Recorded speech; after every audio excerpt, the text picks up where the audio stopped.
Hello friends, कैसे हैं आप सभी। आज जो है व्लॉग मेरा आज कुछ मतलब मेरा डेली रूटीन का व्लॉग नहीं है। फिलहाल हम ऋषिकेश क्यों गए थे, हमारा ऋषिकेश जाने का कारण क्या था, उसके ऊपर कुछ बातें हैं मैं आपके साथ वो डिस्कस करना चाहता हूँ। ऋषिकेश जाने का हमारा जो मेन कारण था, आपने अभी मेरे 2-3 दिनों के जो व्लॉग थे उसमें दीशु नाम की गुड़िया को देखा होगा जिसका नाम दीक्षा रावत है, जो कि रानीखेत ताड़ीखेत ब्लॉक से बिलोंग करती है।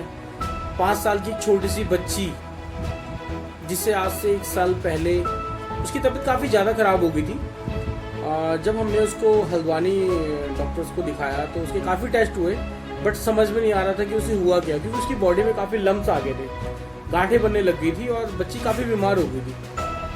तो डॉक्टर्स ने उसके सारे टेस्ट किए बट कुछ रिजल्ट नहीं आ पाया। तो फाइनली जब उसका ब्लड टेस्ट किया गया रिगार्डिंग कैंसर, तो उसमें क्लियर हुआ कि इस बच्ची को ब्लड कैंसर है। तभी किसी को समझ में नहीं आया कि 5 साल की बच्ची और इसे ब्लड कैंसर कैसे हो सकता है। तो बट डिक्लेयर हो चुका था, तो डॉक्टर्स की टीम ने कहा भैया इसे या तो दिल्ली एम्स भेजिए या फिर इसे ऋषिकेश एम्स भेजिए। तो बच्ची को ऋषिकेश एम रेफर किया गया। तो ऋषिकेश एम जब उसे रेफर किया गया तो वहाँ की टीम ने उसे लगभग 2 से 3 महीने तो हॉस्पिटल में ही एडमिट रखा। और जब वो एम्स की टीम ने उसकी देखभाल करनी स्टार्ट की, उसका ट्रीटमेंट स्टार्ट की, तो बच्ची में धीरे धीरे सुधार आना स्टार्ट हो गया। जो बच्ची की बॉडी में लम्स बने हुए थे, गांठें बनी हुई थी, वो ठीक हो गई। बच्ची के जो हाथ पाँव में जोड़ों में दर्द था वो चीजें ठीक हुई, मतलब बच्ची ने इम्प्रूव करना सही कर दिया। तो लगभग दीक्षा को 1 साल हो गया वहाँ पे एम्स में, अभी उसका ट्रीटमेंट चल रहा है। 3rd स्टेज जो कीमोथेरेपी कहते हैं कंप्लीट हो चुकी है, उसकी 4th स्टेज स्टार्ट हो चुकी है और 4th स्टेज का भी ऑलमोस्ट लास्ट है। तो अभी डॉक्टर्स ने भी हमें कह दिया है कि जो है वो ये बीमारी जड़ से खत्म हो जाएगी और हमें अनुवासन दिया इस बात का। और यही एक कारण था ऋषिकेश जाने का, क्योंकि हम दीक्षा से 1 साल से मिल नहीं पाए थे और इसी कारणवश हम लोग ऋषिकेश गए। फाइनली वहाँ दीक्षा से मिले तो दीक्षा की हालत में काफ़ी सुधार आ चुका है पहले से। और अभी फिलहाल उसको जब कीमो चढ़ती है ना, कीमो में उसके शरीर में काफ़ी वीकनेस आ जाती है। तो वीकनेस ना आए इस कारण डॉक्टर्स उसको एक थेरेपी देते हैं, मेडिसिन थेरेपी। उसको मेडिसिन खानी पड़ती है। मेडिसिन खाने के बाद उसकी जो भूख है काफी ज्यादा खुल जाती है। वो एक दिन में कम से कम 4-5 बार उसको मतलब कंटिन्यूस भूख लगती है। तो जब उसको कीमो चढ़ती है तो जो जितना उसने खाया होता है, गेन किया होता है कीमो के टाइम, वो चीज उसको कम्प्लीटली रेस्ट करती है ताकि उसकी बॉडी डिहाइड्रेट ना हो। तो अभी जो दीक्षा है काफी इंप्रूव कर रही है। मैं एम्स में गया, वहां जाके मैं काफी सोच रहा था कि जो बच्ची पहाड़ों से बिलोंग करती है उसने क्या ऐसा खाया हो गया उसे ब्लड कैंसर हो गया। ना ही कोई पॉल्यूशन, ना ही कुछ खाने पीने का हिसाब किताब ऐसा, ना ही चाइनीज फूड वगैरह वगैरह। सिटीज में तो हम लोग फालतू की चीजें बहुत खाते हैं, बट गांव में ये चीजें पॉसिबल नहीं है। बट मैंने जब वहां देखा, वो 5 साल की बच्ची है, वहां तो 3 साल का बच्चा, 6 महीने का बच्चा, मतलब इतने केसेस आ रखे ब्लड कैंसर के, हम सोच नहीं सकते। जब वहां जाके मैंने बच्चों की हालत देखी, मतलब समझ में नहीं आया कि यार हाउ इज इट पॉसिबल। बच्चा जो जन्म ले रहा है 6-6 महीने में, साल बच्चे 2-2 साल के बच्चों को ब्लड कैंसर हो जा रहा है। तो ऐसा ही कुछ दीक्षा के साथ भी हुआ। दीक्षा अभी फाइट कर रही है उसके साथ। और ब्लड कैंसर के मरीज के जो टेस्ट होते हैं काफ़ी हाईली कॉस्टेड भी होते हैं और फिजिकली बहुत हार्म होता है बच्चों को। उनकी जो बैकबोन होती है, बोन नैरो निकाला जाता है, मतलब कई तरह के उनके ऐसे ऐसे टेस्ट होते हैं। मतलब अभी वो तो बच्ची है, उसको पता ही नहीं है फाइनली मुझे बीमारी क्या है।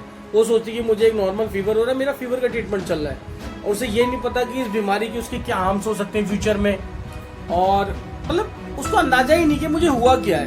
बट अभी वो बच्ची है, उसको बीमारी का पता नहीं, तो खुशी खुशी उसका ट्रीटमेंट चल रहा है और ये ठीक भी है। क्योंकि अगर कोई जानकार होता है, कोई समझदार आदमी होता है ना, वो पहली बात तो बीमारी के नाम से डर जाता है, और जो उसका ट्रीटमेंट होता है वो काफी लंबे टाइम तक चलता है। आदमी उसको ज्यादा टाइम झेल नहीं पाता। पर ठीक है, दीक्षा को काफ़ी हेल्प मिली और डॉक्टर्स ने काफ़ी हेल्प की। और हम एम्स हॉस्पिटल का काफ़ी थैंक्स करते हैं कि उन्होंने दीक्षा की जो हेल्थ है उसको काफ़ी इम्प्रूव किया। और फाइनली अब मुझे भी लगता है कि हाँ, दीक्षा अच्छी तरीके से बिल्कुल ठीक होगी, वहाँ से निकलेगी। 4th कोर्स कंप्लीट होने के बाद फिर उसे महीने 1.5 महीने में कभी कभी वहाँ चेकअप के लिए आना पड़ेगा। और मतलब डॉक्टर्स ने कह दिया कि कम्प्लीटली ठीक हो जाएगी।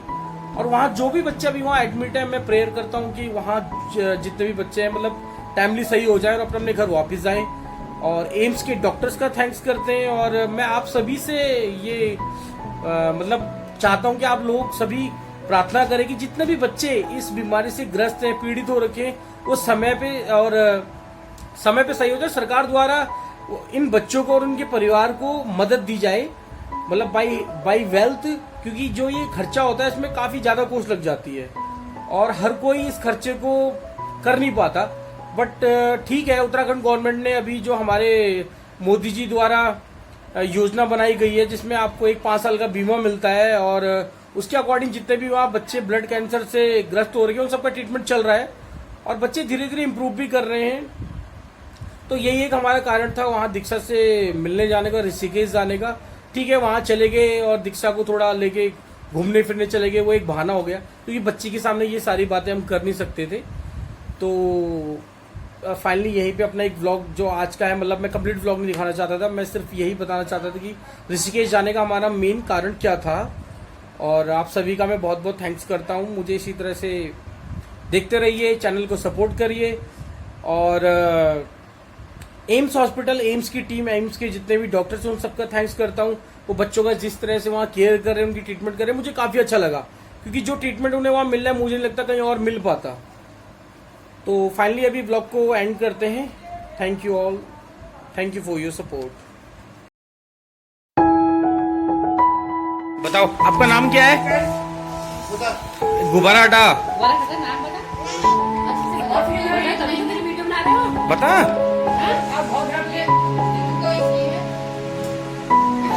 दीक्षा रावत। अच्छा, आप कौन सी क्लास में हो? आप कौन सी क्लास में हो?